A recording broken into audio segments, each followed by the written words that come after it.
Psychology says that some people choose to cry in private because they learn to handle their emotions on their own. Not because they don't feel deeply and not because they are always strong, but because they don't feel safe showing their pain to others. They usually wait until they are alone when no one is watching before letting their emotions out.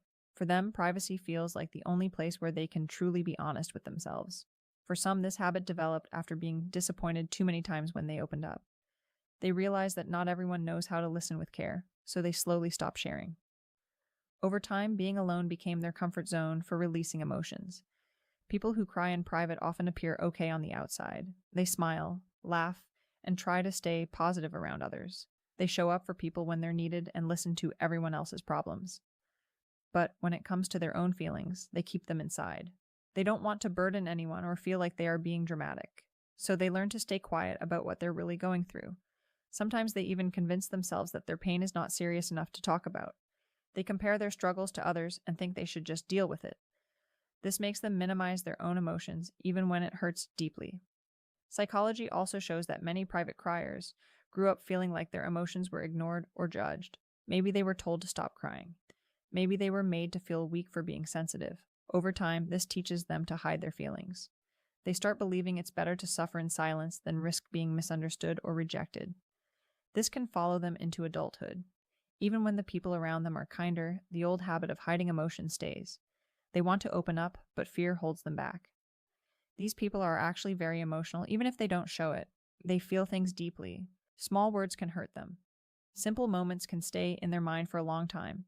But instead of reacting, they keep everything inside. They try to stay calm even when they're hurting, until it becomes too heavy to carry anymore. They replay conversations in their head. They wonder if they said something wrong. They overthink situations that others forget easily. Their mind never really rests when something hurts them. Crying in private becomes their way of protecting themselves. They don't want to explain what they're feeling. They don't want to be told they're overreacting. They don't want advice they didn't ask for. So they handle everything on their own in silence. For them, crying alone feels safer than being vulnerable in front of others. It's the only moment where they don't have to pretend to be okay. You'll often notice that people who cry in private are very kind and understanding. They don't judge others easily. They know what it feels like to struggle silently. They check on people. They notice when someone seems off because they know how painful it is when no one notices them. They become the friend who listens, the one who remembers details, the one who truly cares. They treat others gently because they know how heavy emotions can feel. But deep inside, they can feel very lonely. Even when they're surrounded by people, they still feel unseen. They are present physically, but emotionally guarded, not because they don't care, but because they are tired of opening up and not feeling safe. They want connection, but fear disappointment. They want to be understood, but don't know how to explain what they feel. When they finally cry, it's usually not about just one thing. It's everything they kept inside, all the words they didn't say, all the times they chose to be strong instead of honest. Everything comes out at once. Sometimes they surprise themselves with how much they've been holding in.